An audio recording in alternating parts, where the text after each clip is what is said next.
Deon had amazing credit. He was about to buy a house, but he got turned down for a loan. Why? Because his wife's credit was only 550. Most people would have given up at this point, but we didn't. And now Deon owns a house, and sometimes you just have to be creative. Hi, Deon, Powerhouse Real Estate.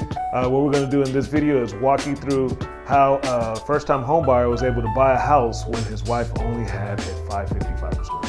First time I met Deon, he came inside my office, and he had an awesome FICO score. Problem was, his wife didn't. The only way Deon and his wife were able to be able to buy a house is if we get his wife's FICO score up to about 640. That was going to be a task, but we figured it out. So the first thing we did was we pulled Deon's wife's credit, and we saw exactly what was on her credit. Lo and behold, she had some stuff that really did not belong to her. So we put together an identity theft affidavit, sent it to a local police station. She got a police report. We sent it off to the credit bureaus.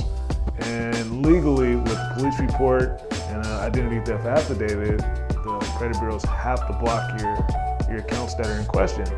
So this brought his wife from a 550 all the way to 750. And we did this all in 35 days. Unfortunately, a lot of people don't understand the importance of their credit.